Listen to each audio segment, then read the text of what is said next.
Ia masuk sambil bersenandung. Itulah penghinaan yang pertama. Bukan kata-kata yang ia ucapkan, bukan pula senyum sinisnya. Tapi senandung itu, sumbang, ringan, dan terdengar begitu puas dengan dirinya sendiri.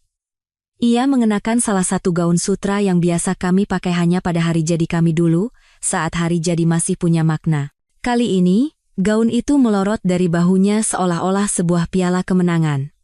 Di tangannya ada segelas anggur. Cabernet. Anggur milikku. Anggur yang kusimpan khusus untuk merayakan selesainya laporan akhir kuartal. Aku sedang di ruang tengah, dengan laptop terbuka, melakukan pemeriksaan terakhir pada proposal yang telah kukerjakan selama 3 minggu tanpa henti. Ini adalah permintaan proposal anonim. Mereka tidak tahu siapa aku, dan aku lebih suka begitu. Separuh dari pekerjaanku sekarang bahkan tidak mencantumkan namaku. Aku mengamatinya dari pantulan layar. Ia berdiri di belakangku, bergoyang pelan seolah baru pulang dari bar rooftop di SCBD, bukan menyelinap masuk ke apartemen kami sendiri. Sudahlah, jangan berlebihan, Mas Bima, katanya, dengan senyum yang biasa ia berikan pada agen properti atau pelayan restoran untuk mendapatkan hidangan penutup gratis. Aku hanya menghabiskan malam dengan pria yang kuimpikan sepanjang pernikahan kita. Ia mengucapkan kalimat itu tanpa rasa malu, tanpa keraguan, seolah sedang membacakan prakiraan cuaca. Lalu ia tertawa. Sialan. Ia tertawa. Tawa yang tajam dan melengking, tawa yang digunakan seseorang saat ingin semua orang di ruangan tahu bahwa dialah yang memegang kendali. Aku tidak mengatakan apa-apa. Aku tidak berdiri. Aku tidak melempar gelas anggur. Aku tidak menanyakan pertanyaan-pertanyaan klise yang memalukan siapa, kenapa, bagaimana seperti yang biasa ada di cerita-cerita semacam ini. Aku hanya menutup laptopku. Bunyi klik yang tegas membuatnya berhenti sejenak. Ia memiringkan kepalanya, mengharapkan sebuah reaksi. Pintu yang dibanting, piring yang pecah, atau mungkin air mata. Aku berdiri, tanpa tergesa-gesa, hanya berdiri, ia tidak mundur. Masih tersenyum, masih pongah. Aku melewatinya, berbelok, masuk ke ruang kerjaku, dan mengunci pintu. Laptop yang pertama adalah untuk proposal. Laptop yang kedua, yang tersembunyi di balik panel palsu sebuah lemari, adalah untuk perang. Aku menyalakannya. Tidak ada logo, tidak ada stiker, tidak ada tab yang tersimpan.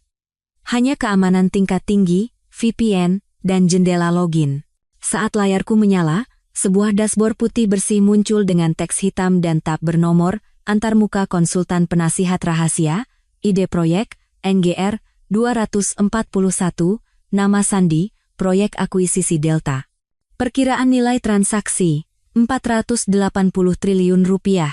Dan di sana, di bawah bagian pihak terkait utama dan faktor risiko, ada namanya. Reza Pratama. Direktur Pertumbuhan Strategis, Nusantara Group. Fantasinya. Cinta satu malamnya. Ironisnya, tak terasa sakit sama sekali. Aku ditugaskan dalam proyek Delta 6 bulan lalu sebagai auditor kepatuhan independen. Pekerjaanku senyap, tinjauan informal atas komunikasi para eksekutif, pemeriksaan latar belakang, pemindaian pemicu konflik kepentingan.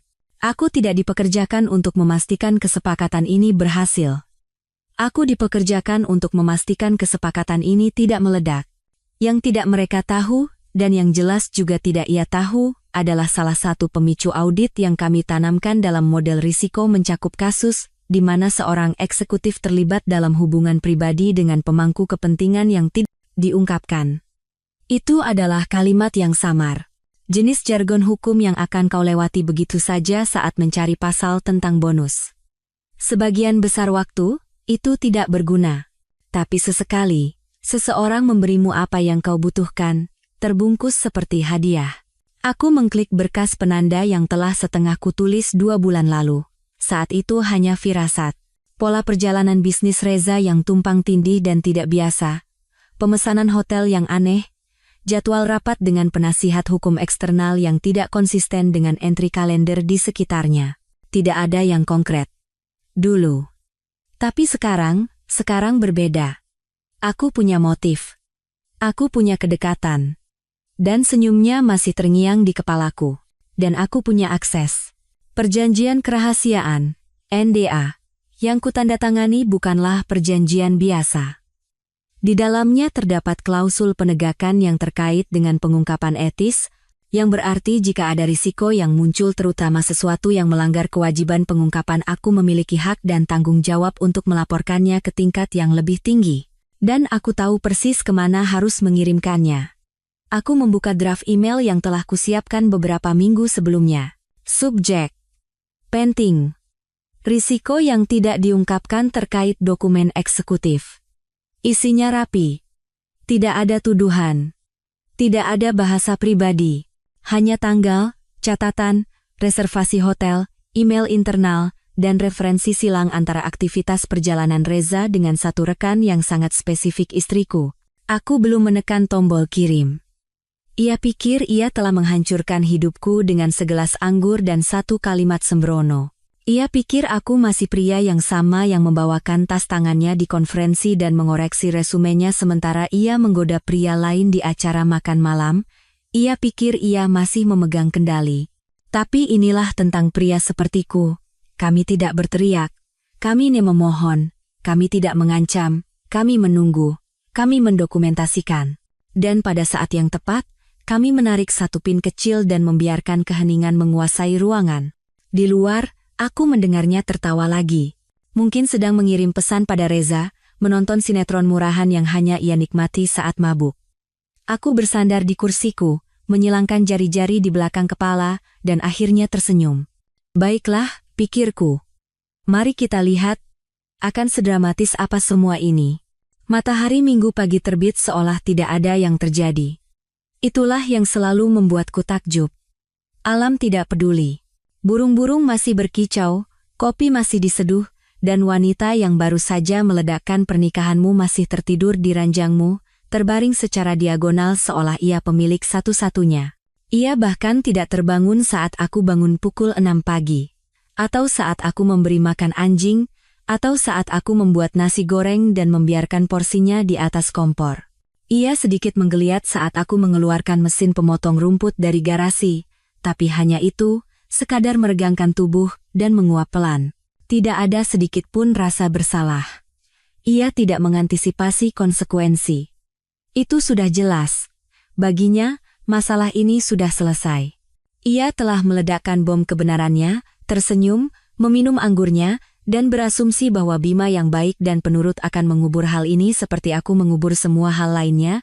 Nada bicaranya yang tajam saat makan malam, caranya memutar bola mata. Caranya menyebut pekerjaanku sebagai konsultan lucu setiap kali teman-temannya bertanya apa pekerjaanku. Semua itu adalah bagian dari rutinitas. Dan ia berasumsi rutinitas itu akan terus berlanjut. Aku memotong rumput dengan presisi yang cermat, yang hanya kulakukan pada hari-hari ketika aku perlu menjernihkan pikiran. Rumput itu tidak perlu dipotong, aku baru melakukannya minggu lalu. Tapi suaranya, gerakannya, garis-garis rapi yang dihasilkannya membantu mengatur kekacauan di kepalaku menjadi barisan yang sama rapinya. Aku memeriksa surat, pergi ke Ace Hardware untuk membeli sekrup yang tidak kubutuhkan. Aku membeli bahan makanan yang sudah kami miliki. Aku melakukan apa saja untuk terus bergerak, untuk mencegah amarah ini meluap menjadi sesuatu yang berantakan dan berisik. Aku tidak butuh keributan. Aku butuh daya ungkit. Saat aku kembali ke rumah, ia masih di tempat tidur. Ia telah menyalakan TV di kamar, menonton siaran ulang sinetron akhir pekan. Suara tawa kalengan mengalir menuruni tangga saat aku membongkar belanjaan. Ia tidak memanggilku. Tidak ada permintaan maaf, tidak ada penyesalan. Ia hanya hidup dalam hayalannya bahwa semuanya akan baik-baik saja, seperti biasanya. Tidak mengejutkan. Ia tidak pernah percaya bahwa aku punya taring. Menjelang malam, ia turun ke dapur tanpa alas kaki, mengambil segelas air dan bertanya, apakah kita harus memesan makanan Thailand atau Italia? Seolah-olah kurang dari 24 jam yang lalu ia tidak memberitahuku bahwa ia akhirnya tidur dengan pria yang telah ia dambakan selama bertahun-tahun. Aku bilang aku tidak lapar, ia tetap memesan. Kari merah, jangan pedas, tambah nasi. Pesanan favoritku. Keberaniannya nyaris indah. Aku masuk ke ruang kerjaku sekitar pukul 8. Kali ini, aku membiarkan pintunya terbuka. Aku membiarkannya mendengar suara ketikan keyboard, gemerisik kertas. Aku membiarkannya berpikir aku sudah kembali normal, bahwa aku sedang mencerna pengkhianatan ini seperti aku seharusnya mencerna kari yang tidak kumakan. Bima yang mudah ditebak, Bima yang bisa diandalkan.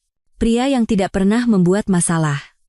Pukul 9.30, aku membiarkan laptopku terbuka di atas meja. Tidak secara mencolok, hanya mudah diakses. Kotak masuk emailku bersinar redup di bawah lampu meja, dan di bagian paling atas daftar itu, ada satu draft. Subjek, pending. Risiko yang tidak diungkapkan, terkait dokumen eksekutif. Ia lewat sekali, lalu 2 kali. Pada kali ketiga, ia melambat. Aku tidak berbalik, aku tidak meliriknya. Aku hanya membolak-balik lembar spreadsheet yang telah dicetak dengan pena merah di tangan. Ia berhenti di belakangku. Tidak ada kata-kata. Aku bisa merasakan ia membaca subjek email itu dari balik bahuku. Napasnya tertahan, nyaris tak kentara. Lalu, ia menyelinap pergi menuju tangga. Draft itu tidak pernah dibuka. Ia tidak bertanya, tetapi udara di ruangan itu telah berubah. Keyakinan dirinya, yang kemarin terasa anti peluru, kini mulai retak. Ia tidak tahu apa isi email itu. Ia tidak tahu apakah itu tentang dirinya, tentang Reza, atau tentang keduanya. Tapi ia tahu itu bukan hal sepele. Dan itulah intinya. Di lantai atas, suara TV menjadi lebih keras dari sebelumnya. Sebuah gertakan. Upaya untuk menenggelamkan pikirannya sendiri. Ia mondar-mandir. Aku bisa mendengarnya. Langkah kaki pelan di lantai kayu, derit sesekali di dekat lemari. Ia cukup bingung untuk merasa khawatir, tetapi tidak cukup untuk bertindak. Sempurna. 1 jam kemudian, aku keluar dari ruang kerja, membawa laptop dengan santai. Ia sekarang meringkuk di sofa, ponsel di pangkuannya, berpura-pura menggulir layar. Ia mendongak, tersenyum ragu, seolah tidak yakin versi diriku yang mana yang akan muncul. Aku hanya mengangguk, melewatinya ke dapur, dan menuang minuman untuk diriku sendiri. Aku mungkin harus ke Surabaya minggu depan, kataku ringan, sambil memutar-mutar gelasku. Ada proyek baru. Matanya berkedip. Ada sentakan kecil di sudut bibirnya. Surabaya? Klien apa? Masih negosiasi, kataku, menyesap minumanku. Kau tidak akan kenal. Aku bisa melihat perhitungan dan spekulasi berputar di balik matanya. Ia ingin bertanya lebih banyak, tapi ia menahan diri. Ia hanya mengangguk dan menggumamkan sesuatu tentang harus menelepon ibunya besok.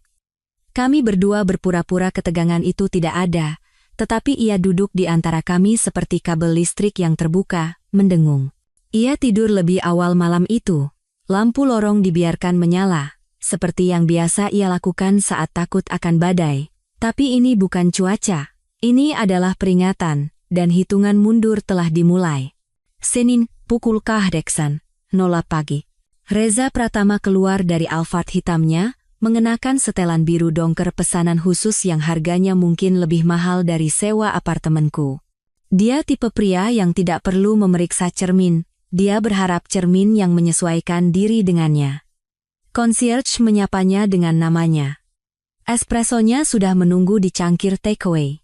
Dan saat ia tiba di lift eksekutif, jam tangannya bergetar dengan jadwal paginya, rapat pra-akuisisi, koordinasi tim humas, tinjauan hukum akhir proyek Delta, yang akan diumumkan ke media pada akhir minggu. Ia sedang berada di puncak. Momennya telah tiba, setelah bertahun-tahun bekerja keras, intrik kantor, dan menjilat atasan, Reza Pratama akhirnya memasuki ruang rapat sebagai orang yang akan dikenang semua orang. Ia punya rencana. Sampainya saat makan siang, makan malam dengan istriku di restoran dengan nama samaran hadiah barunya, begitu ia pernah menyebutnya dalam pesan yang kucegat melalui serpihan metadata. Akuisisi ini adalah penobatanku, tulisnya. Seharusnya ia memilih permaisuri yang lebih baik. Di lantai 32, pintu lift terbuka dan sekretarisnya, Bu Ratna, sudah menunggu. Tapi kali ini, ia tidak tersenyum.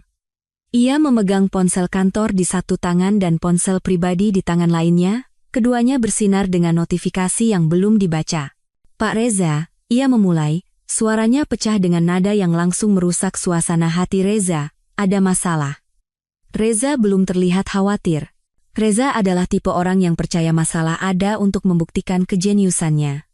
Ia menyambar ponsel kantor, mengira itu hanya keterlambatan pemasok atau masalah logistik. Sebaliknya, yang ia lihat adalah pemberitahuan peringatan internal dengan spanduk merah di atasnya, prioritas tinggi. Laporan pengungkapan wajib. Ia membukanya. Terlampir adalah laporan PDF terperinci dari pelapor anonim internal yang ditandai melalui portal kepatuhan anonim yang digunakan oleh regulator pihak ketiga selama proses M.A berisiko tinggi. Halaman pertama lugas. Hubungan romantis yang tidak diungkapkan antara eksekutif kunci dan pemangku kepentingan yang terkait dengan dokumen RFP internal, potensi pelanggaran transparansi wajib OJK, kemungkinan manipulasi pelaporan konflik kepentingan. Halaman kedua. Catatan hotel. Setiap penginapan yang ia pesan dengan kartu kredit perusahaan, disandingkan dengan ID frequent flyer istriku, stempel waktu tidak berbohong, tanggal yang tumpang tindih dicetak tebal, Bali, Surabaya, Lombok. Tidak ada satupun pertemuan bisnis yang dijadwalkan selama periode perjalanan tersebut. Halaman ketiga, log panggilan, diambil dari API pembersih data dan dikorelasikan dengan metadata kepatuhan internal. Puluhan panggilan larut malam, pesan akhir pekan, semuanya tidak dilaporkan. Dan pukulan telak. Spreadsheet yang merinci klausul dalam peraturan pengungkapan OJK yang menuntut transparansi penuh atas hubungan apapun yang dapat menyebabkan keputusan bias mengenai akuisisi aset atau perubahan ekuitas perusahaan di masa depan. Untuk pertama kalinya pagi itu, tangan Reza gemetar. Ia menutup laporan itu dan berjalan ke dinding kaca di ujung lorong. Pantulannya di cermin tampak lebih pucat dari yang ia ingat. Ia mencoba mengatur napas, melirik ke sekeliling seolah-olah sumber kebocoran itu bersembunyi di sudut. Apa lagi? Tanyanya pada Bu Ratna, suaranya rendah, nyaris seperti geraman. Sekretarisnya ragu. CEO perusahaan yang mengakuisisi menerima email kedua. Tidak ada di sistem kita. Langsung ke email pribadinya. Darahnya seolah surut. Bagaimana kau tahu? Sebagai jawaban, sekretarisnya menunjukkan ponselnya sendiri. Sebuah tangkapan layar dari seorang teman di perusahaan seberang. Subjek, pengungkapan risiko tambahan, hubungan eksekutif, akuisisi Delta. Dikirim dari alamat Proton Mail sekali pakai tanpa metadata yang dapat dilacak. Lampirannya sama. Reza berbalik dan bergegas masuk ke kantor kosong terdekat, ia membanting pintu. Jendelanya tidak kedap suara. Orang-orang mendengarnya. Ia mulai mondar-mandir dengan cepat, mengeluarkan ponsel pribadinya, menelepon sekali, 2 kali. Langsung masuk ke kotak suara. Istriku belum menjawab karena ia belum tahu. Di ujung lorong, ruang rapat sudah penuh dengan mitra, pengacara, dan eksekutif, berbisik tentang angka, integrasi pasca akuisisi, dan lonjakan harga saham. Reza bersandar di kusen pintu, tiba-tiba tidak yakin apakah ia harus masuk. Suara di kepalanya yang biasanya membisikkan bujukan dan strategi kini meneriakkan sesuatu yang belum pernah ia dengar sebelumnya, kau tidak lagi memegang kendali. Ia membuka laptopnya dan mencoba masuk ke data room. Akses tertunda. Mungkin ditandai. Mungkin dikunci sambil menunggu tinjauan internal. Hanya dalam 1 jam, bahasa di sekelilingnya telah berubah dari kesuksesan dan peluncuran menjadi audit, penangguhan, dan protokol pelaporan wajib. Orang-orang berbisik lebih keras, alis berkerut lebih dalam. Bu Ratna melongok ke dalam. Suaranya kini lebih tegang. Tim direksi ingin tahu apakah Bapak pernah mengungkapkan konflik kepentingan pribadi yang dapat memengaruhi pengambilan keputusan. Reza tidak menjawab, karena tiba-tiba, jawaban itu penting. Kerajaan yang telah ia bangun dengan pesona, jalan pintas, dan lebih banyak pesona, mulai retak, bukan karena kesalahan. Tetapi karena seseorang telah mengamati, diam-diam, dengan hati-hati, dan menunggu. Bukan untuk menghancurkannya, tetapi untuk mengeksposnya. Dan sekarang, pengungkapan itu telah dimulai. Senin, pukul 14.16. Dua tim hukum yang berbeda, satu di Jakarta dan satu di Surabaya, menghentikan seluruh proses uji tuntas. Bukan memperlambat, bukan ragu-ragu, tapi menghentikan. Stempel merah pada setiap dokumen yang terbuka, akses dibekukan, rapat bersama dibatalkan, dan virtual data room ditutup dengan pemberitahuan, ditangguhkan menunggu tinjauan kepatuhan etis. Gugus tugas gabungan, yang selama berminggu-minggu telah mengoordinasikan panggilan larut malam, kini duduk diam di kantor masing-masing, menatap kursor yang berkedip di tempat yang dulunya berisi proyeksi. Tidak ada yang mau bicara lebih dulu. Tapi suhu di ruangan telah turun. Ada yang salah. Bukan finansial, bukan teknis, etis. Kata itu selalu lebih keras dampaknya. Karena itu tidak hanya memengaruhi spreadsheet, itu menodai nama baik. Di kantor pusat Nusantara Group, Ibu Karina Sastrowardoyo, Kepala Bagian Hukum, berdiri di depan dinding kaca ruang rapat, memegang salinan cetak laporan pelapor anonim. Ekspresinya tidak berubah sejak dokumen itu masuk ke emailnya 3 jam lalu. Ia memegangnya seolah itu bahan radioaktif. Dokumen di satu tangan, pena diketuk-ketuk dengan tangan lainnya, ia membacakannya dengan keras kepada 12 eksekutif yang duduk di hadapannya dengan wajah terkejut. Kegagalan untuk mengungkapkan konflik kepentingan internal yang melibatkan hubungan romantis dapat memicu tinjauan etis segera dan, berdasarkan pasal 7, ayat C dari Kerangka Integritas Bersama Kita, dapat membatalkan persyaratan akuisisi. Keheningan yang mencekam. Seseorang terbatuk, yang lain bergumam, seharusnya kita tahu. Di seberang meja, seorang analis muda mencondongkan tubuh ke laptopnya dan berbisik, mereka menjalankan kembali pemeriksaan latar belakang pada akun pribadi Pak Reza. Tim kepatuhan sedang menarik catatan pribadinya. Ini menyebar dengan cepat. Di rumah kami, ia tidak bergerak dari jendela kamar selama 15 menit, menatap halaman belakang seolah-olah itu akan memberinya jawaban, ponsel di tangannya bergetar. Ia telah menelepon Reza 3 kali. Tidak diangkat. Sekarang bahkan tidak masuk ke kotak suara. Hanya nada putus yang tajam, seolah ponselnya dimatikan. Panggilan keempat, ia mulai berbisik. Reza, tolong angkat. Aku rasa Mas Bima. Dia melakukan sesuatu. Dia terlalu tenang. Dia tidak berteriak. Dia tidak mengatakan apa-apa. Dia hanya mengamati. Ia menutup telepon. Panik kini mulai terasa, tapi bukan jenis kepanikan sirene kebakaran. Tidak, ini lebih sunyi, lebih lambat. Kesadaran bahwa granat yang ia lemparkan pada Sabtu malam tidak langsung meledak. Granat itu dibiarkan tergeletak rapi di atas meja, pinnya telah ditarik, berdetik.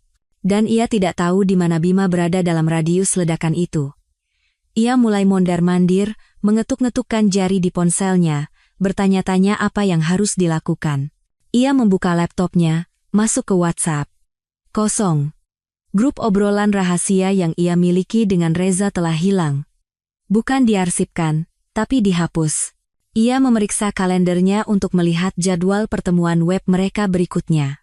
Kebohongan yang ia sebut sebagai pertemuan perencanaan kuartalan dengan tim SDM. Entry itu telah hilang. Bukan dibatalkan, tapi dilenyapkan. Sebuah notifikasi muncul di emailnya. Satu pesan baru dari tim hukum. Subjek: pemberitahuan tentang kemungkinan tinjauan internal. Tindakan segera diperlukan. Ia membaca kalimat pertama 2 kali. Kami telah menerima dokumentasi awal yang menunjukkan kemungkinan pelanggaran transparansi fidusia melalui hubungan romantis dengan personel yang terkait dengan akuisisi Delta. Harap diketahui bahwa Anda mungkin diminta untuk menghadiri wawancara untuk memberikan klarifikasi. Dan di sanalah namanya, secara resmi. Tidak lagi dilindungi oleh posisi Reza, tidak lagi tersembunyi oleh kedekatan, tidak lagi bisa dielakkan dengan pesona. Ia meraih ponselnya lagi, menelepon Reza sekali lagi. Kali ini ia bahkan tidak menunggu nada sambung berbunyi. Ia hanya mulai berbicara dalam keheningan. Mas Bima tidak mungkin melakukan ini, kan? Ia bertanya seolah itu sebuah pertanyaan, tapi terdengar seperti permohonan. Ia mencoba meyakinkan dirinya sendiri, bahwa pria yang mengedit proposal penelitiannya, yang menulis draft pidato konferensi pertamanya, yang membawakannya bubur saat ia sakit flu dan tidak pernah meminta pujian, tidak mungkin berada di balik semua ini. Karena jika Bima yang melakukannya, maka semua yang ia yakini tentang cara kerja kekuasaan, tentang cara kerja laki-laki, adalah salah. Dan ia tidak tahu bagaimana menghadapinya. Di lantai bawah, di garasi, aku sedang memperbaiki mesin mobil tua ayahku, hanya membuat cukup banyak suara untuk menutupi panggilan telepon kedua yang sedang kulakukan. Kali ini, ke kontak pribadiku di sebuah firma analisis risiko yang memantau situasi dari luar. Aku tidak melanggar aturan apapun. Aku hanya memenuhi klausul NDA yang menuntut pelaporan eksternal jika pihak internal menunjukkan tanda-tanda menutup-nutupi secara terorganisir. Reza tidak melapor. Rania juga tidak. Mereka bertaruh tidak ada yang mengawasi. Tapi aku punya mata di mana-mana. Ponselnya berdering lagi. Email lain. Kali ini dari sekretaris Reza. Hingga pemberitahuan lebih lanjut, semua komunikasi akan disalurkan melalui penasihat hukum. Pak Reza tidak dapat dihubungi secara langsung. Terjemahannya, ia telah ditinggalkan, dan untuk pertama kalinya, ia merasakannya. Bukan penyesalan, bukan rasa bersalah, tapi keterbukaan. Ia mencengkeram ponselnya seolah itu bisa memutar kembali waktu dan berjalan kembali ke jendela.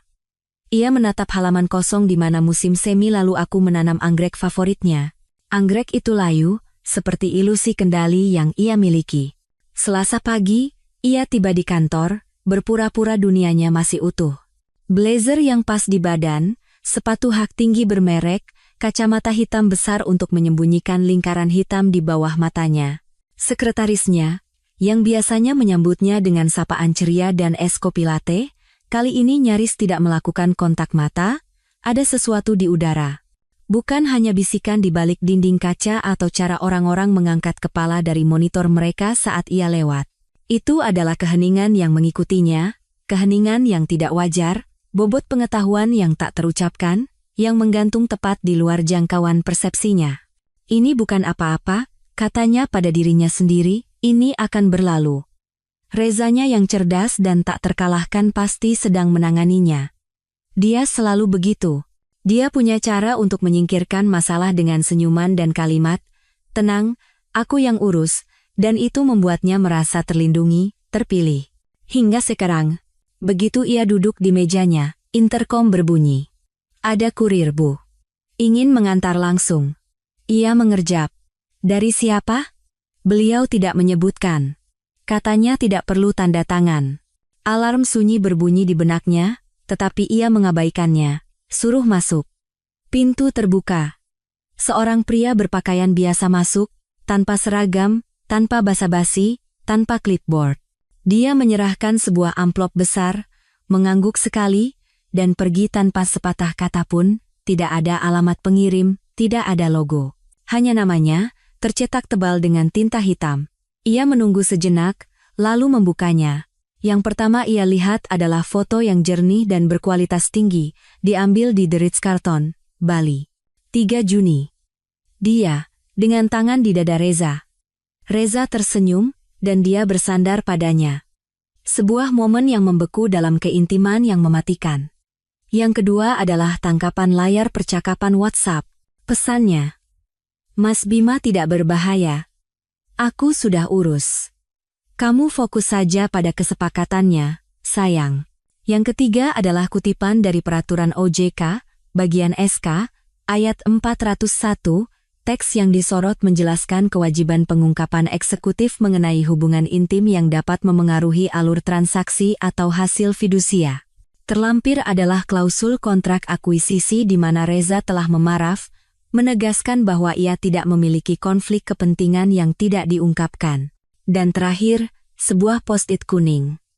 Tidak ada logo, hanya 5 kata dalam tulisan tangan suaminya. "Kamu tahu siapa dia saat menikahinya?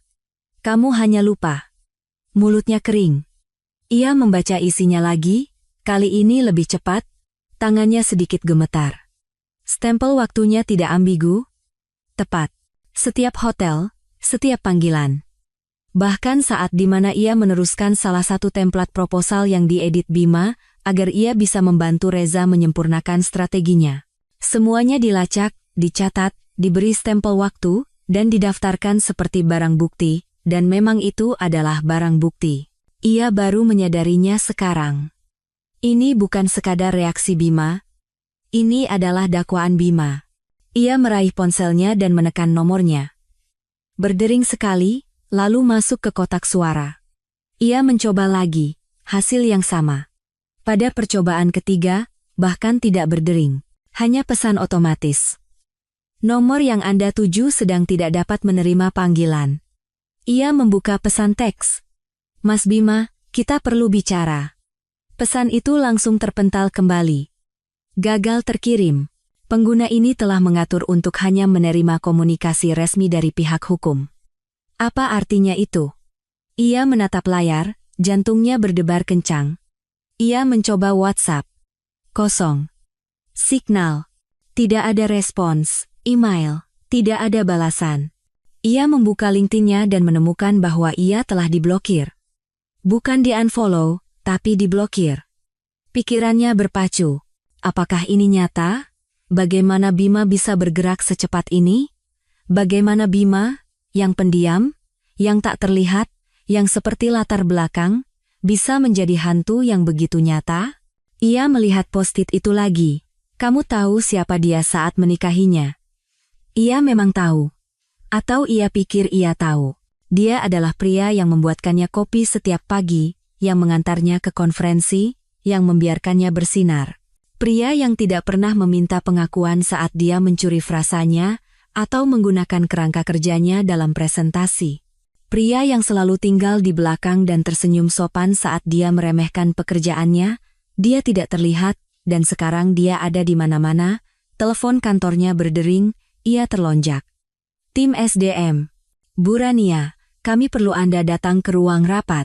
Mengenai masalah kepatuhan, mulutnya terbuka tetapi tidak ada suara yang keluar. Ia mengangguk, tahu mereka tidak bisa melihatnya. Ya, tentu. Saya segera ke sana.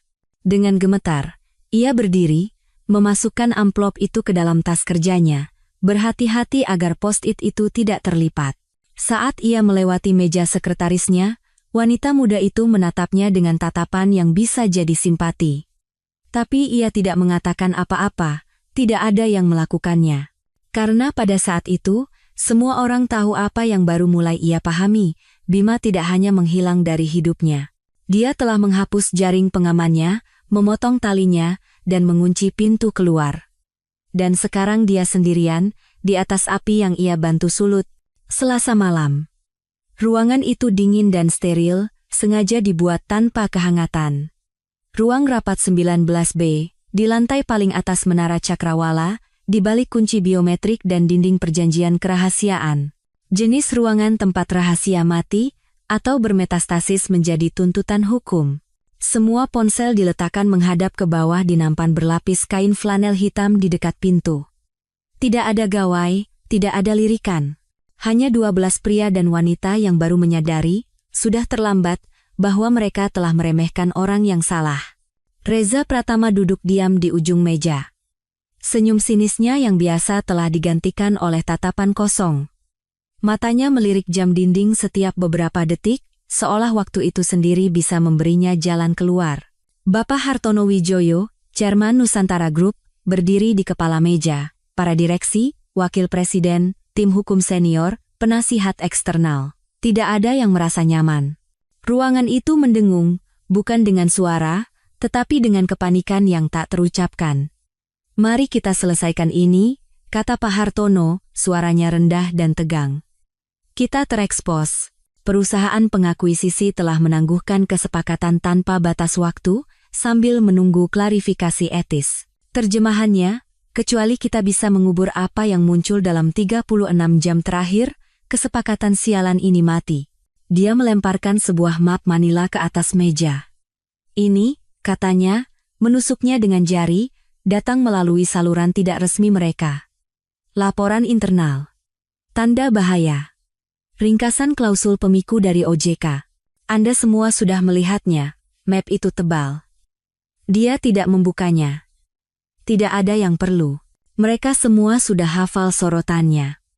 Hubungan romantis, hubungan yang tidak diungkapkan, berbagi materi internal, potensi pelanggaran integritas akuisisi, pasal 7, ayat C. Dan satu nama lagi. Bima Aditya. Siapa sebenarnya orang ini?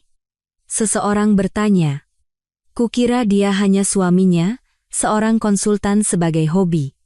Kepala-kepala menoleh ke arah Reza. Dia tidak menjawab. Dia tampak mual.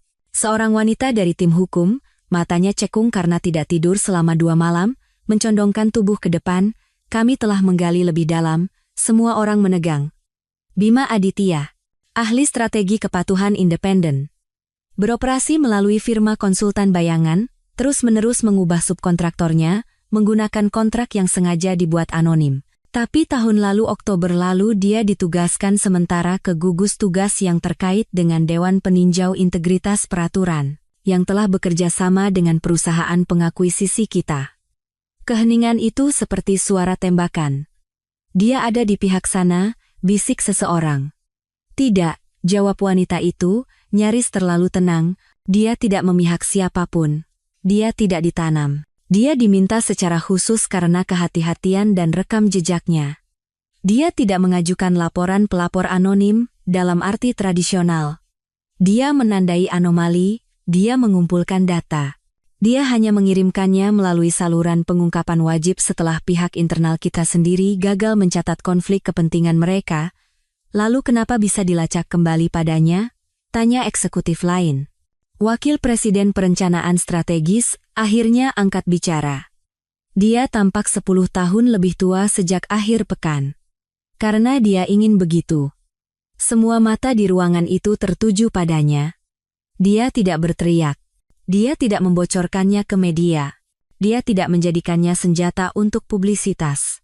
Dia menggunakan presisi protokol. Setiap kata yang diungkapkan sejalan dengan perjanjian akuisisi kita. Setiap lampiran diberi stempel waktu dan diverifikasi silang. Dia membiarkan data yang berbicara, dan ketika suaranya cukup keras, dia membiarkan mereka melacaknya. Tapi kenapa? Seseorang akhirnya bertanya. Untuk apa? Balas dendam, Reza tertawa kecil, tawa yang rapuh. Bukan geli, bukan mengejek, hanya kosong, karena dia mengamati selama ini, dan kita menganggapnya sebagai hantu. Dia menatap yang lain sekarang, bukan untuk meminta simpati, tetapi untuk mengakui sesuatu yang mendekati kekaguman. Saya menggunakan template presentasinya untuk materi persiapan proyek Delta. Secara harfiah, salin tempel. Dia istrinya bilang itu akan membuat Dewan terkesan. Itu adalah sesuatu yang Bima tulis untuk perusahaan lain berbulan-bulan yang lalu. Saya bahkan tidak tahu dia terlibat dalam kesepakatan ini. Pak Hartono menggeretakkan giginya. Kau menjiplak kerangka kerja dari seorang petugas kepatuhan yang tertanam dalam kesepakatan di mana dia sedang melakukan audit bayangan? Reza tidak mengangguk. Dia tidak perlu. Ya Tuhan, bisik Pak Hartono. Wanita dari tim hukum menghela napas. Ini bukan sekadar pengkhianatan. Ini puitis. Kata puitis itu menyakitkan lebih dari yang diperkirakan siapapun, karena itu benar. Setiap bagian dari ini disengaja, data tidak dibocorkan, itu diungkapkan. Setiap halaman laporan mengikuti jejak remah roti yang tidak pernah mereka duga akan ada. Amunisi itu tidak dinyalakan oleh kemarahan. Itu diatur dengan hati-hati, logis, dan profesional oleh pria yang mereka abaikan. Pak Hartono mengambil map itu lagi, menggelengkan kepalanya. Tahukah Anda apa yang saya sadari saat membaca ini? Tidak ada yang menjawab. Dia tidak mengekspos kita. Dia tidak bertindak sepihak. Dia tidak berteriak, tidak mengancam, bahkan tidak menuntut apapun. Dia hanya membeberkan semuanya. Seolah dia tahu, jika diberi cukup waktu, kita akan menghancurkan diri kita sendiri. Penasihat eksternal akhirnya memecah keheningan. Kita perlu memberitahu perusahaan asuransi dan menyiapkan pernyataan darurat. Dan Reza, Pak Hartono menambahkan, menoleh ke pria yang pernah ia sebut sebagai anak emasnya, kau mengundurkan diri, diam-diam. Efektif hari ini, Reza mengangguk. Dia tidak punya tenaga lagi untuk melawan. Tidak ada yang menyebut nama Rania. Tidak secara langsung, tetapi mereka semua tahu dia lebih dari sekadar hubungan Reza. Dia adalah pemicunya. Kewajiban yang tidak mereka antisipasi. Karena dia telah membawanya masuk dengan alasan palsu. Dan karena tidak seorang pun dari mereka yang repot-repot bertanya, siapa sebenarnya Bima Aditya? Sekarang mereka tahu. Dan mereka tidak akan pernah lupa. Pada hari Rabu pagi, ia menyerah pada Reza. Dia tidak menelepon. Tidak sepatah kata pun sejak aksesnya dicabut dan Dewan memaksanya untuk cuti tanpa batas waktu. Ia mengetahui fakta itu dari bisikan di kantor. 2 anak magang bergosip di ruang istirahat, tidak menyadari ia membeku di tikungan.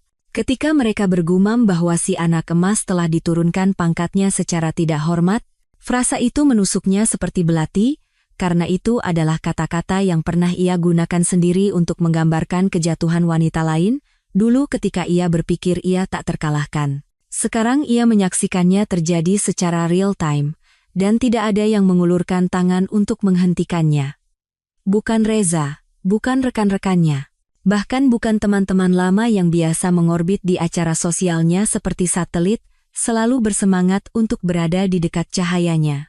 Jadi, setelah pagi yang penuh dengan malam tanpa tidur dan draft permintaan maaf setengah tertulis yang tidak pernah terkirim, ia membuka daftar kontaknya dan, dengan jari gemetar, menggulir ke nama Om Budi Tirtayasa, seorang pengacara investasi, teman lama keluarga. Pria yang menggendongnya di pundaknya di pesta ulang tahunnya yang kelima, dan memberikan pidato pernikahan yang berlinang air mata. Dia akan tahu apa yang harus dilakukan. Ia menekan tombol panggil. Berdering 4 kali sebelum diangkat. Om, syukurlah, desahnya, sudah mulai hancur. Aku butuh bantuan. Ini buruk. Perusahaan hancur, Reza diskors. Aku dipanggil untuk tinjauan etis. Dan Mas Bima tidak mau bicara denganku. Semuanya terjadi begitu cepat, aku hanya butuh nasihat. Aku perlu tahu apa yang bisa diselamatkan. Aku tahu kau akan menelepon, suaranya memotong ucapannya seperti pisau cukur. Keheningan yang mengikuti bukanlah kebingungan, itu adalah penghakiman.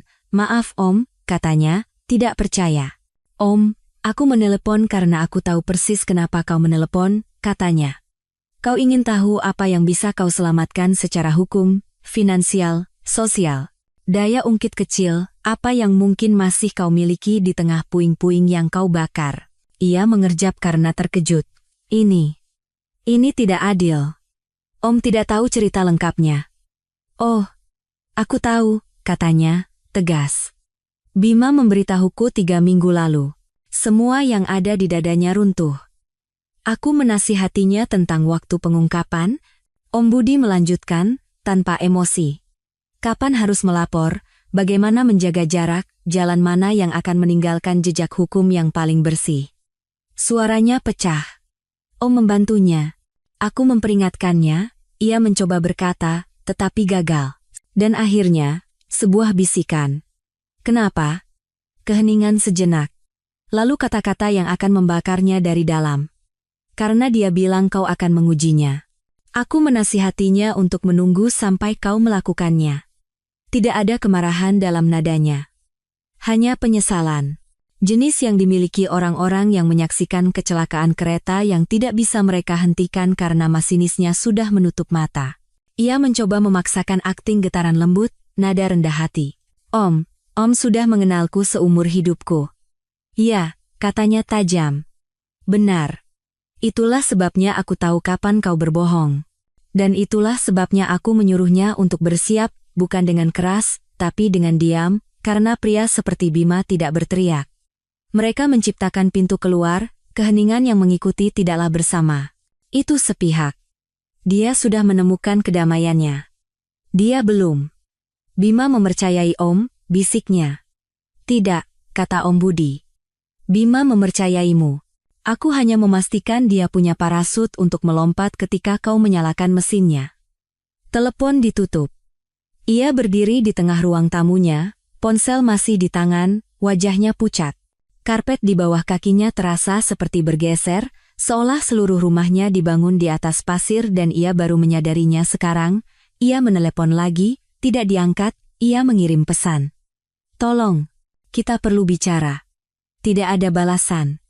Ia membuka laptopnya dan menatap rentetan email dari tim hukum yang menumpuk. Frasa-frasa baru kini menonjol, penutupan yang disengaja, kegagalan pengungkapan, Kerusakan reputasi, potensi eksposur, ia menutup layar.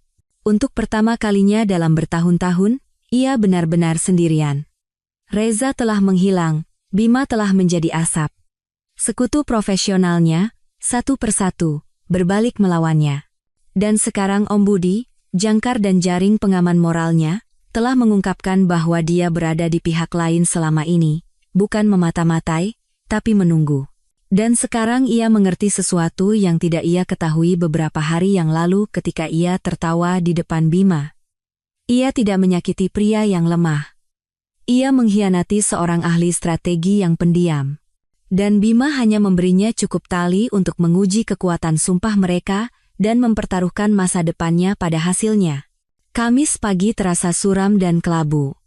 Langit yang tidak mengancam hujan, tetapi seolah menantangmu untuk keluar tanpa payung. Ia tetap berpakaian dengan hati-hati. Blazer konservatif, anting mutiara, sepatu hak rendah, riasan tipis, rambut disanggul rapi. Gambaran seorang wanita yang tenang dan memegang kendali, itu adalah sebuah kostum. Ia melaju ke tempat parkir kantor di pusat kota pada pukul 7.58 pagi. 2 menit lebih awal, seperti biasa, Range Rover-nya meluncur ke tempat parkir eksekutif seolah-olah masih menjadi miliknya. Seorang pria di sebuah van pengiriman mengangkat kepala dari kopinya dan menatapnya 2 kali. Apakah itu pengakuan atau keingintahuan? Ia tidak tahu. Akhir-akhir ini, keduanya terlihat sama. Ia melintasi lobi berlantai marmer dengan tujuan. Satu anggukan kepada penjaga keamanan yang namanya tidak pernah ia repot-repot pelajari. Penjaga itu tidak membalas anggukannya. Kartu aksesnya berbunyi bersih saat ditempelkan ke pemindai. Lampu merah. Akses ditolak. Ia membeku. Mencobanya lagi. Lampu merah. Ia berbalik ke arah penjaga. Penjaga itu tidak bergerak. Seorang wanita lain dari akuntansi berjalan melewatinya melalui gerbang keamanan tanpa ragu, lengannya penuh dengan spreadsheet dan sarapan. Tidak ada masalah. Hanya tatapan singkat, bingung, dan cepat-cepat menghindar ke arahnya. Telepon berdering. Ia berbalik dan melihat 2 staf SDM sudah mengawasinya dari sudut lobi. Yang lebih tua, seorang wanita dengan rambut keriting yang kaku dan bibir yang lebih kaku lagi, melangkah maju. Ia memegang sebuah map manila, map kecil yang menyedihkan, tanpa tas kerja, tanpa laptop, tanpa permintaan maaf. Kita perlu bicara di lobi, katanya, suaranya tajam. Secara pribadi, jika Anda mau, jawab wanita itu, tetapi Anda tidak lagi memiliki akses ke lantai atas, dan laptop Anda telah dinonaktifkan. Ia membuka map itu, di atasnya ada selembar kertas. Surat pengunduran diri sukarela. Tanggalnya sudah diketik. Saya tidak mengundurkan diri, desisnya, tenggorokannya tiba-tiba kering. Wanita itu tidak bergeming. Tidak. Tapi setelah tinjauan hukum, diputuskan bahwa keberadaan Anda yang berkelanjutan di lokasi merupakan risiko reputasi, baik bagi akuisisi maupun citra publik perusahaan. Risiko reputasi. Frasa yang pernah ia gunakan sendiri pada orang lain. Karyawan berkinerja buruk, skandal, kesalahan yang mempermalukan merek. Ia pernah menyaksikan orang lain diantar keluar dengan diam-diam dari lobi ini, dengan senyum kaku dan amplop tertutup. Sekarang gilirannya. Rekan-rekannya sekarang tiba dalam gelombang, mengalir melewati kaca seperti ikan di akuarium. Banyak yang berhenti sejenak hanya cukup lama untuk mengenali wajahnya, amplop itu, pemindai kartu yang membeku, staf SDM, tidak ada yang melambai, tidak ada yang menawarkan bantuan. Tidak ada yang bertanya apakah ia baik-baik saja. Ia melihat surat pengunduran diri itu lagi. Surat itu tebal dengan klausul. Bahasa standar, perjanjian kerahasiaan yang mencakup semua aspek penyelidikan internal. Pesangon yang bahkan tidak setara dengan 1 menit dari nilainya. Dan di bagian bawah, sebuah garis untuk tanda tangan, menyerahkan aksesnya, ID-nya, sejarahnya, masa depannya.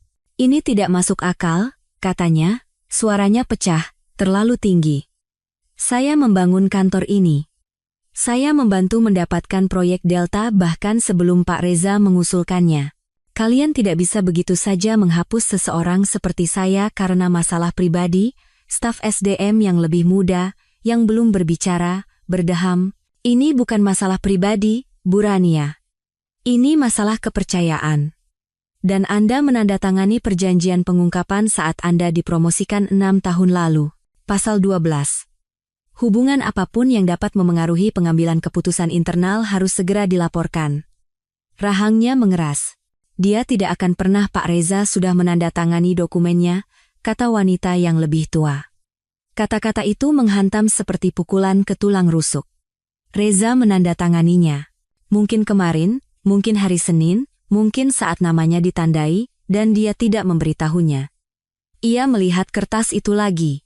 Tangannya melayang di atas pena yang terselip di tepi map. Penglihatannya kabur, cukup untuk membuat kata-kata itu buram. Garis di bagian bawah menatapnya, lapar dan tak terhindarkan. Ia menandatanganinya. Mereka memberinya amplop putih tertutup bertuliskan gaji terakhir. Amplop lain bertuliskan barang-barang pribadi. Amplop ketiga, lebih besar, tidak bertanda, tetapi jelas berisi sebagian besar barang dari mejanya di kantor. Cara pengemasannya terasa klinis, seperti pembedahan, tidak manusiawi. Ponselnya berdering. Grup obrolan terbakar dengan emoji perayaan dan hadiah sampahnya digital. Seseorang telah menjadi mitra. Bukan dia. Ia berjalan keluar dari gedung, amplop-amplop di lengannya, bahu ditegakkan sebisanya. Di luar, hujan akhirnya mulai turun. Gerimis pada awalnya, lalu lebih deras. Ia berdiri di tepi jalan, mengamati mobil-mobil yang lewat. Tidak ada mobil yang menunggu, tidak ada payung. Reputasinya tidak hanya ternoda, itu radioaktif. Dan di suatu tempat, ia tidak tahu di mana, Bima sedang mengamati, tidak dengan dendam, tidak dengan kepuasan. Hanya diam seperti cahaya, tanpa henti seperti badai yang turun, sampai semuanya tersapu bersih. Pukul 4 pagi, ponselnya menyala. 1 panggilan tak terjawab, lalu 2, lalu 3. Ia menggeliat dalam kegelapan, wajahnya setengah terkubur di bantal, pikirannya kabur karena kelelahan dan penyangkalan. Apartemen itu sunyi kecuali dengungan kulkas dan suara hujan yang lembut namun terus-menerus di luar. Rambutnya masih lembab karena hujan kemarin. Surat pengunduran dirinya terlipat di atas meja makan, diabaikan, di samping gelas anggur dengan noda lipstik yang bukan lagi miliknya. Amplop-amplop putih itu tergeletak di sana, tidak disegel. Pada dering keempat, ia mengangkatnya. Halo, apa yang sudah kau lakukan? Itu adalah Pak Hartono, CEO Reza. Suaranya tidak hanya keras, itu hancur. 2 bank telah menarik pendanaan mereka. Dua-duanya. Apa kau mengerti apa artinya ini?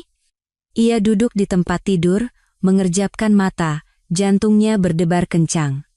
Pak, tunggu. Apa? Perusahaan pengakuisisi baru saja membatalkan kesepakatan. Bukan menangguhkan. Membatalkan. Tim hukum kami menyebutnya penahanan preemptif. Sampai ada pengungkapan lebih lanjut. Itulah kata-kata yang mereka gunakan. Siapa sebenarnya suamimu itu? Ia menelan ludah. Saya sudah bilang, dia konsultan. Dia bukan siapa-siapa. Dia bukan siapa-siapa, teriak Pak Hartono. Dia ditugaskan ke tim peninjauan etis pra-akuisisi mereka. Kita baru tahu hari ini. Kau memberinya kedekatan, kau membuat kita terpapar pada benturan kepatuhan, dan sekarang seluruh kerangka peraturan sedang ditinjau. Oik memantau email kita secara real-time. Apa kau mengerti besarnya masalah ini? Ia tidak bisa berbicara. Bukan karena ia tidak mau, tetapi karena ia tidak bisa menjawab apa yang ditanyakan. Siapa suamimu? Ia tidak tahu lagi. Ia pikir ia tahu. Bima pendiam, sabar, teliti. Pria yang selalu memeriksa tekanan ban mobilnya, yang begadang sampai jam 3 pagi untuk membantunya mempersiapkan presentasi yang bahkan ia tidak diundang. Dia tidak pernah meninggikan suaranya. Dia tidak pernah menyimpan dendam. Dia tidak pernah membutuhkan pengakuan. Ia pikir keheningannya berarti kepatuhan. Ia tidak pernah tahu itu berarti strategi. Pak, katanya, suaranya pecah, matanya perih. Ini tidak seperti yang Bapak pikirkan. Dia tidak akan melakukan itu. Aku punya 18 eksekutif yang siap mengundurkan diri, gugatan pemegang saham sudah terbentuk, dan 2 tim humas sedang menyusun pernyataan jika berita ini bocor. Catatan uji tuntasnya sempurna. Tahukah kau betapa sulitnya melakukan itu sambil meninggalkan jejak remah roti? Dia tidak menandatangani apapun, tidak melakukan wawancara, tidak mengatakan sepatah kata pun. Dia hanya mengumpulkan fakta dan meletakkannya di tempat yang akan ditemukan. Dan sekarang kita yang ditemukan. Ia menatap langit-langit, mulutnya kering, nadinya berdenyut di telinganya. Pak Kartono benar. Bima tidak pernah berteriak atau mengancam. Dia hanya membiarkan rumah itu runtuh dari dalam, mengatur waktu ledakan agar terjadi setelah semua orang mengabaikan alarm kebakaran, saluran telepon hening sejenak. Lalu Pak Hartono berkata, lebih tenang sekarang, jadi, katakan lagi, siapa sebenarnya suamimu itu? Ia tidak bisa menjawab. Ia prosto tidak bisa. Pak Hartono menutup telepon. Ia duduk di sana, layar di tangannya memancarkan cahaya pucat ke seberang ruangan. Pantulannya menatapnya dari layar TV yang gelap, rambut acak-acakan, mata bengkak, bahu terkulai. Akhirnya ia berdiri. Ia berjalan ke meja, mengambil map Manila yang ditinggalkan Bima untuknya beberapa hari yang lalu, dan membacanya sekali lagi. Kali ini, lebih lambat. Dokumen terakhir bukanlah jargon hukum, bukan ancaman, bukan kemarahan, hanya sebuah catatan. Satu baris, dicetak rapi di bagian bawah. Diserahkan sesuai dengan klausul 3B dari perjanjian kerahasiaan yang ada, protokol pengungkapan pelanggaran kepercayaan antar mitra, klausul 3B. Itu adalah klausul yang tidak ia perhatikan ketika Bima pertama kali menjelaskan pekerjaannya, dulu ketika ia hanya tersenyum dan berkata, semua urusan kepatuhanmu itu membosankan, aku percaya padamu saja. Itu terkubur dalam kontrak yang tidak pernah ia tanyakan. Ia mempercayai kata-katanya, dan sekarang Bima telah menggunakannya. Pengungkapan pelanggaran kepercayaan antar mitra. Bukan majikan, bukan pasangan, bukan konsultan. Mitra. Bima tidak mengelilinginya. Bima masuk melalui tempat yang ia pikir aman hubungan mereka dan menggunakannya seperti pemicu hukum. Ia menjatuhkan map itu dan merosot ke lantai di sampingnya. Semuanya, setiap jabat tangan, setiap pidato yang ia berikan, setiap nama yang ia sebutkan, setiap jalan pintas yang ia ambil lenyap di bawah satu tindakan bersih dan sah dari pria yang ingatannya ia abaikan. Bima tidak meneriakinya. Bima diam-diam mengalahkannya, dan sekarang hal terakhir yang ia bangun, masa depannya, terbakar. Dan yang tersisa, hanyalah tanda tangan yang ia tidak ingat kapan ia berikan, dan keheningan yang tak kenal ampun. Sabtu, tepat 1 minggu setelah malam ia tertawa di depannya, dan menuang segelas cabernet kemenangannya. Bima Aditya berdiri di atas panggung yang bahkan Rania tidak tahu ia dinominasikan untuknya. Konferensi tahunan Institut Etika Korporasi Indonesia, diadakan di sebuah resort pribadi di Nusa Dua, Bali. Hanya untuk undangan tingkat eksekutif, tidak ada kamera yang diizinkan kecuali untuk siaran langsung yang aman, hanya untuk alumni dan pembicara masa lalu. Ia tidak akan pernah tahu jika bukan karena tautan email yang ia terima pada pukul 10.52 pagi. Subjek: sebaiknya kau menonton ini, dari BTA Om Budi Tirtayasa. Tentu saja. Ia menatap tautan itu untuk waktu yang lama sebelum mengkliknya. Saat itu, video sudah mulai memuat. Gambarnya patah-patah dan kabur. Wi-Fi-nya tidak stabil sejak ia harus membatalkan paket internet berkecepatan tinggi perusahaannya. Ketika layar menjadi jernih, di sanalah dia. Bima. Di atas panggung. Rapi, setelan abu-abu, tanpa dasi, tenang, berwibawa, dan menerima tepuk tangan. Kamera menyorot penonton. Para eksekutif, raksasa hukum, kepala kepatuhan, penjaga gerbang dunia keuangan. Beberapa di antaranya adalah orang-orang yang pernah membalas emailnya, menjabat tangannya saat makan siang, menghadiri seminar investasi yang ia moderatori. Sekarang mereka berdiri untuknya. Tepuk tangan itu tidak mereda dengan cepat.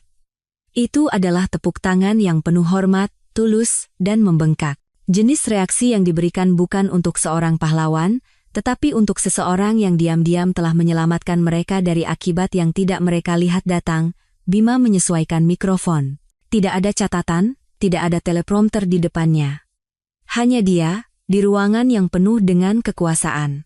Saya pernah menikah, ia memulai, suaranya mantap, dengan seseorang yang percaya bahwa keheningan adalah kelemahan.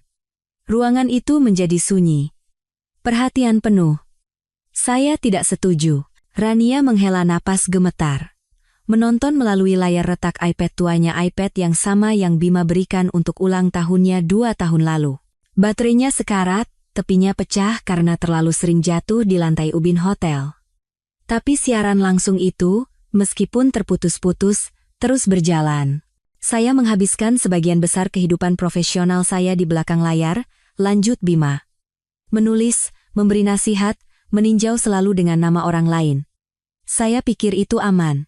Saya pikir tak terlihat adalah kekuatan. Dan untuk sementara waktu, memang begitu. Ia berhenti sejenak, mengambil napas.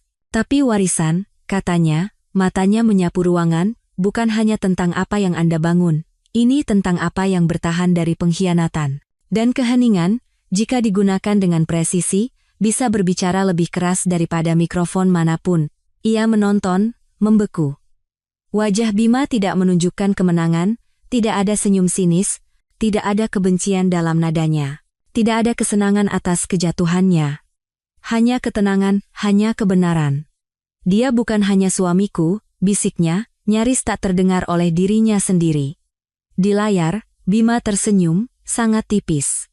Dan seolah-olah dia telah mendengarnya melalui sinyal, melalui piksel buram siaran langsung. Dia menatap lurus ke kamera. Saya hanya menunggu dia mengatakannya sendiri, katanya lembut.